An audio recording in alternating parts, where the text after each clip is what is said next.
ไปอยู่ดอก เด้เห็นแตะมุมบ่ว่าอัน ไปกับป้านี่เลยแหละ เอาพี่น้องไอ้เบิ่งมุมสูงเนาะพี่น้องเบิ่งฮะบ่ค่อยขึ้นแล้วนี่ สบายดีเนาะ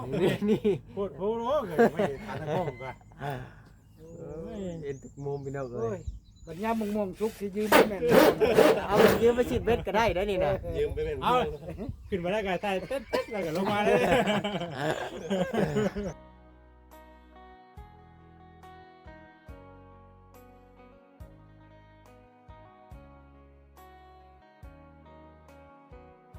นี่เลยเนาะพี่น้องบรรยากาศแดดๆเลยทางสร้างเพิ่นก็ได้ตัดในแดดๆเลยเนาะพี่น้องเนาะเตรียมตัดคอนสิใส่แป้นลมเนาะพี่น้องเนาะแป้นลมคือแป้นลมเนี่ยเพิ่นก็จะใส่ไมโซล่าเด้อเนาะพี่น้องใส่ให้มันงามถ้าว่าใส่แป้นลมนี่สิงามขึ้นนะพี่น้องเพราะว่าหลังจากมันก็สิเพียงได้เพราะว่าอันนี้มันยังหลุดออกหลุดเข้าหลุดออกหลุดเข้าถ้าว่าใส่แป้นลมเนี่ยโอ้งามขึ้นเลยแหละนี่ดิเพิ่นก็ตัดอยู่นี่เนาะพี่น้องจอดแจ๊ดอยู่เพราะยังเพิ่นบ่มีไฟฟ้านะก็เลยใส่เลื่อยมือให้แหละถ้าว่าไฟฟ้าเนี่ยก็โอ้วายุนะพี่น้องตัดก็สิงามสะดวกสบาย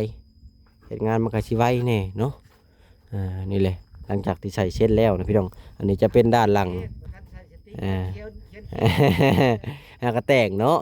อันนี้จะเป็นด้านหลังเด้อพี่น้องเอ้ยก็หลายๆคนก็คอมเมนต์เข้ามาว่าโอ้บ่แอนเสียดายไหมนี่เด้อพี่น้องก็คืออันแม่เพิ่นว่าให้เฮ็ดตามนี้นะพี่น้องเฮาก็เฮ็ดตามที่จำนวนผู้ใหญ่เพิ่นบอกหลายๆคนก็โอ้คือบ่เอาไปทางหน้าบ่แอนเฮ็ดโซนทางหน้าหลังจากนั้นก็ออกไปอีกก็คือบ้านหลังนี้จะบ่ได้ก็ออกไปเนาะพี่น้องก็มีแต่ว่าซ้ำนี้โซนนี่ทั้งแม่เพิ่นบอกบ่แอนว่าให้ซื้อตะนางมาและอ้อมแล้วก็หลังจากนั้นก็บ่อนพ่อเพิ่นยืนก็เฮ็ดบ่อนไว้ถ้วยบ่วงดังไฟเนี่ยหลังจากนั้นก็เอาเตียงเข้ามาปะนี่นะพี่น้องเนาะคืออยู่พื้นนี่ก็อยากเอาเตียงเข้าปะก็ได้คันมันก็เหลืออยู่ประมาณ1.40 นะพี่น้องเนาะก็เอาเข้าได้อยู่นี่แหละน้องพี่น้องบ้านก็ถือว่าโอ้เหมาะเจาะสำหรับคนเดียวอยู่เนาะพี่น้องถ้าว่าเขาเห็นให้ใหญ่ก็โอ้ก็สิเปลืองหลายอย่างขนาดอันนี้ก็ยังเปลืองนะพี่น้องอันนี้ถือว่าน้อยแต่ยังว่าเปลืองอันนี้นะผมเห็นว่าใหญ่ได้ก็ถือว่าเปลือง4x6นี่ก็ถือว่าโอเคใหญ่สำหรับผู้เดียวอยู่เนาะพี่น้อง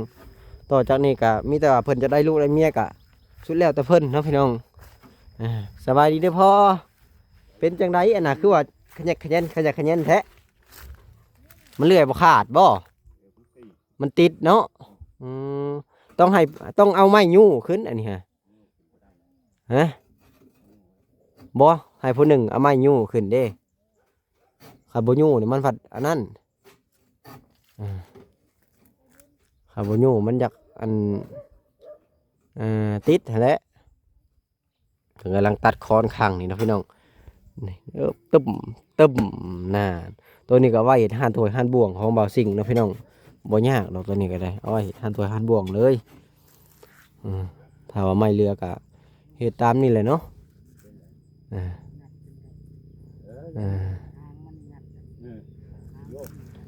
ห่างตัวนั้นใหญ่เนาะเนาะพี่น้องนี่แหละเนาะพี่น้องเพิ่นกำลังตัดคอนเนาะเพิ่นก็จะอัปเดตให้พ่อแม่พี่น้อง FC เบิ่งแม่นแล้ว คำบอกแอนเบิ่งทางหลังนี่ออกแล้วเบิ่งออกอยู่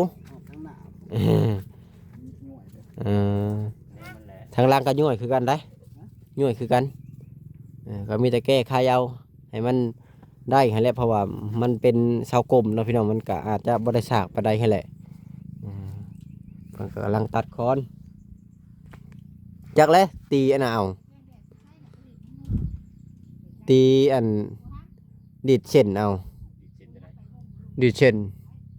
มันไปน้ำสากสังกะสีเลย อันนี้เอาน้ำสาดสังกะสีแล้วเนาะโอ้เขาไปนี่เลยสังกะสีตัวมุ้งก็บ่ไปด้วยไหนเทียบประมาณไปลายเติมเนาะห่างตัวสุดท้ายผมยักยาวเนาะพี่น้องเอามาแนมจะห่างสุดนี่ห่างประมาณน้อยพวกทางสาบุญก็ได้ลูกชายมานำมื้อนี้เนาะพี่น้อง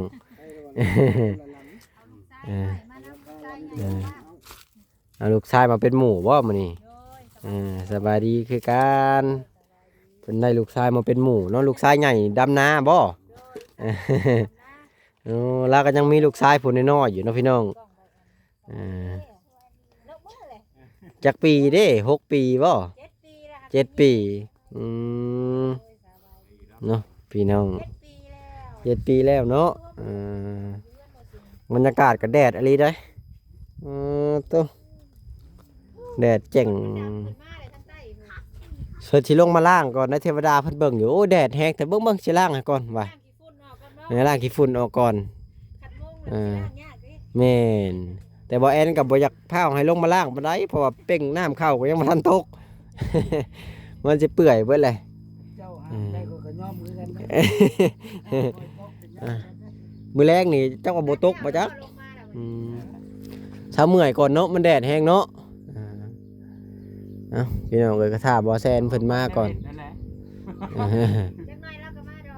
แม่นจังหน่อยแล้วก็มาแหละตอนนี้เรามาแล้วแต่ว่ายังมาบ่ฮอดนั่นแหละพอส่วนหลายบ่แซนเราจะเข้ามาสุดท้ายนี่เรามีเวียกไปหลายทางหั่นนะ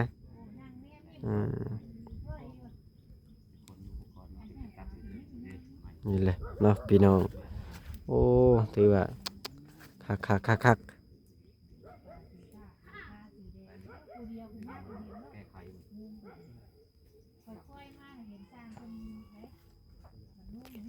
กพี่น้องสรุปแล้วกับเพิ่นก็นี่แหละตกลงกันว่าสิเอาตะปูบ่ตอกหรือว่าสิใส่แนวยิงซาคิดนี่ก็เอาตะปูตอกก็ได้นะบ่แอนคิดว่าหอยตอกไปตอกก็ได้ผมเคยเห็นกลัวตัวมุ้งกันบางเลยบ่สู้ตอกอันนั้นละแม่นตัวนั้นมันสิดึงจืดลงแฮงเนาะเพราะว่ามันลงสิปึดออกโลดแม่นเอาดิบ่ถึงแล้วก็มาแล้วได้คั่นดิตีแต่บ่เว้าบ่แซ่นนี่หูฮ้อนขนาดเลยว่าปุบมาปุบเลยนี่ดิพอเราไปล้างรถเฉพาะเราจังมาซ่าโอ้ค่ะคันบ่แอนถึกลอตเตอรี่นี่ก็สิได้ขึ้นน้ำหมู่อยู่เนาะพี่น้องซื้ออยู่ได้ลอตเตอรี่นะบาดอกดำงวดซื้อเทื่อละใบ2 ใบนี่แหละบางทีบุญวาสนาเฮาเทวดาเพิ่นอยู่ใส่เก้อว่าเนาะพี่น้องพอได้ขี่รถตักเอคือหมู่อยู่ใบเดียวเขาแบ่งปันกันซื่อๆยังถือแม่นมาแบ่งให้ยังได้แม่นบุญวาสนานั่นแหละชื่อเห็นบ่พวกชุนรีมันยังซื้อบ่ได้น้อยได้แม่นบางคนก็ซื้อเป็น100 ใบจนจะพ่อกระตาหูจังบ่บ่เวลาเลขออกจนจะไปล้มก็มีบางคนก็ได้นี่แหละเนาะพี่น้องเพิ่นก็ท่าทางบ่แซนมาถ้าปรึกษาเพิ่นบ่แซนซื้อรถใหม่บ่แน่ไปคือรถงามแท้แม่นนะรถบ่แซนบ่แม่นนะเขาว่าอันนี้นะรถบ่แซนบ่ได้งามปานนี้นะข้อยเห็นแต่เก่าแม่นบ่สิ่งขับผมจอกแล้วแม่นขับผมจอกเบิ่งเด้อถ้าเบิ่งลงมาตลอดเด้อเบิ่งทรงผมบ่แม่นละปิ่นมาบ่แม่นอันนี้น่ะอันดิคำนายห้อยต้องมีหมวกอีเทิงนะเพิ่นยังบ่ทันเอาอันดิเพิ่นกำลังจะแต่งตัวเป็นนายห้อยขมิ้นเนาะพี่น้อง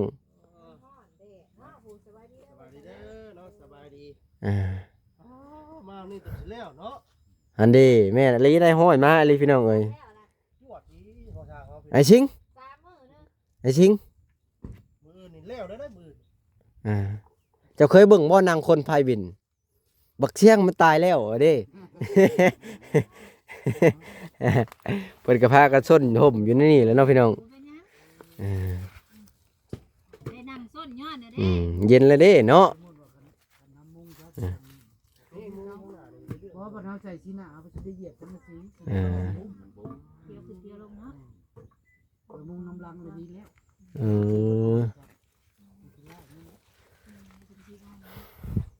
130นอนกูคอย180มาโหเป็นก็พอเหยียบได้อยู่กลางๆดูบ่ดีได้สั่นแดดคักแดดแจ๊ดคักขนาดเนาะพี่น้องป๊อดทั้งนี้แดดทั้งหน้าพัดมืดแฮงเลยพี่น้องทางนครพนมพุ่นมีแม่คนหนึ่งอยู่เพิ่นอยู่นครพนมเบิ่งคลิปบ่แอนทุกมื้อเนาะพี่น้องคือบ่แอนไปนครพนมนี่ขี่รถไปประมาณ30 นาทีฮอดพี่น้องเอ้าพี่น้องเอ้ย ฟ้าฝนก็ตกปลอกปอกแปกเนาะพี่น้องทางนี้เพิ่นก็สิใส่แป้นลมแล้วนี่เนาะนี่แหละแป้นลมเนาะพี่น้องเนาะใส่แป้นลมพอเพิ่นจะเอาสีเดียวกันเลยเนาะพี่น้อง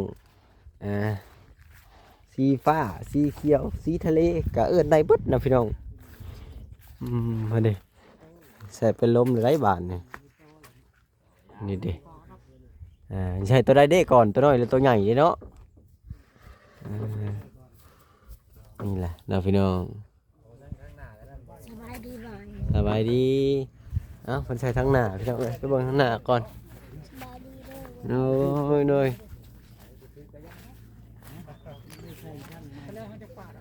เอ้าคนใส่ทั้งหน้าก่อนนะพี่น้องคนใส่ไปล่มทั้งหน้านะพี่น้องนี่แหละเลือกสีถูกได้ดิเนาะอันเดีคนใส่ไปลมแจ๊ดนะพี่น้องนี่เด็กนี่นี่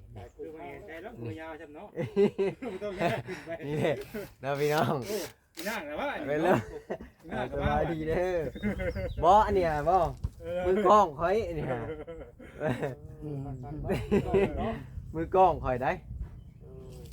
สอดได้ทุกซอกมุมเดียวคอยเด้อพี่น้องเพิ่นเลยไม่แม่นสูงว่าไม่แม่นสูงคอยน่ะไปให้ FC เบิ่งแบบโอ้วิธีแบบว่ายิงเกี่ยวนี่สิเข้าบ่หรือบ่เข้าเลยได้นี่ก็บ่ไปจับข้างๆแล้วพวกไปเบิ่งข้างๆใกล้ๆเลยพี่น้อง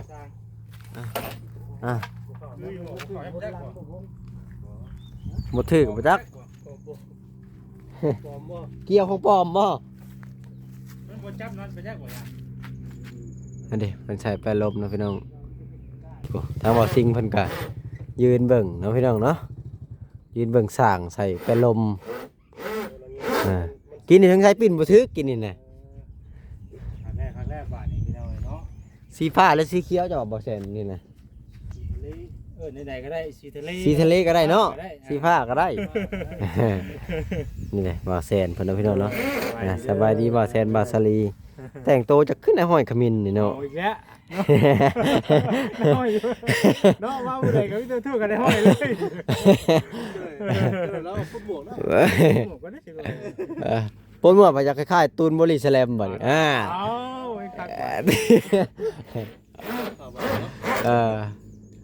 คือไปเบิดนะพี่น้องว่าหยอกกันแหละพ่อบ่ได้หัวเนาะบ่ได้หัวยังบ่ซีเรียสนะพี่น้องขึ้นบ่ไงฮะขึ้นไปเบิ่งฮะบ่ค่อยขึ้นแล้วนี่สบายดีเนาะนี่โคตรโหโหไม่ทานข้าวกันเห็นทุกมุมพี่น้องเอ้ยบัดยามม่วงชุกสิยืมแม่นเอายืมไป10เม็ดก็ได้ได้นี่นะยืมไปแม่นเอาขึ้นมาได้ก็ใต้เต๊ดๆแล้วก็ลงมาเลยนี่ล่ะดิ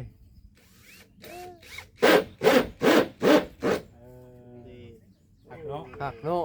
จวดแฮงอีหลีได้เดี๋ยวบอกเอ็นให้ทุกมุมเลยได้ให้ FC เห็นทุกมุมเลยได้สบายดีได้สร้างเด้อโอ้มาโต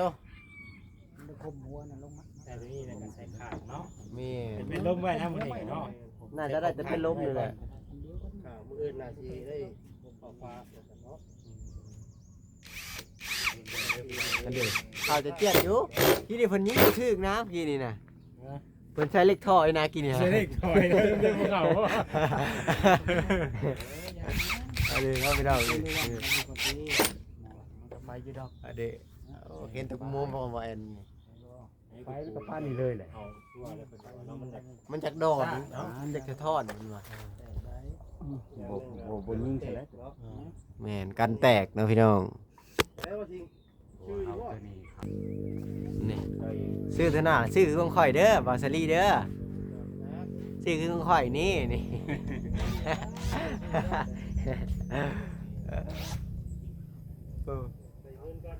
เอาพี่น้องไอ้เบิ่งมุมสูงเนาะพี่น้องเท่านี้ก็บ่ซิงนั่งอยู่ข้างนอกกับบ่อุรีเนาะพี่น้องกับบ่เวียงบ๊ายบายกล้องข่อยเด้อตักอลีเนาะขอชื่อเล่าอยู่อ่ะก็ชื่อว่าอีกชื่อบ่เบิ่งซากเป็นยิงนะพี่น้องเสือคือลายโตอยู่คือโตหดมาจัก เข้าอีกบ่พอที่เขาให้พูดพอ มีเขาตามสาม บ่ตามสร้างมันที่เขามันอยู่วับ คิดว่ามันแหละ บ่ว่า บ่วับบ่ เอาย้อนดิ่ง เอาข้าวพุทธกูอ่านบ่ ฉันก็บ่ดิ่งแล้วดูนักไหลลงเลยเด้อ โอ้ตัดฉากตัวน้องพี่น้องโอ้เรียบปรับตัวเนาะโอ้ฟ้าตกฟ้าลมฝนตกมาเลยได้บาทนี่โอ้หมดทุกมุม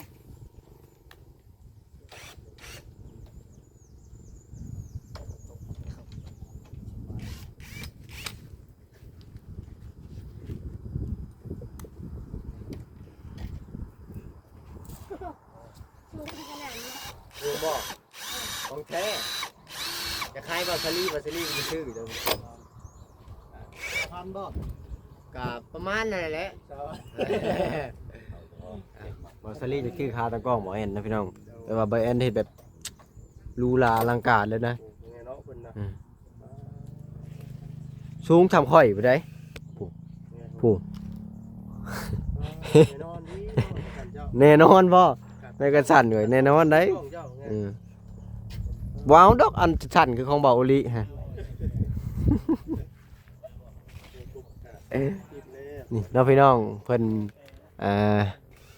ยิงใส่อันนั้นนะพี่น้องฮาโซล่าใส่ชีหน้าน้องพี่น้องเรียกว่าอันนั้นแหละ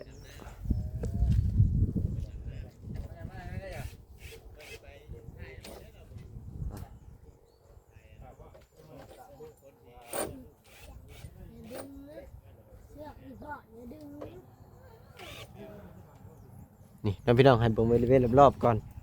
ถ้าว่าซิงกะนั่งอยู่เบิ่งนี่แหละหันแห้งๆเด้อบ่ซิงเด้อย่างหันแห้งๆอย่างตึดๆๆๆๆเลยนะเดี๋ยวย่านนะเหยียบน้ำนะอันนี้ย่างคือย่านเหยียบน้ำนี่แหละสบายดีเอาลูกทรายสร้างนะพี่น้องพ่อบอกซาลีอีกเลยนะพี่น้องนี่เด้จะเอกันอีกเลยสอนตัวซื้อบ่ประมาณ21-22นั่นแหละ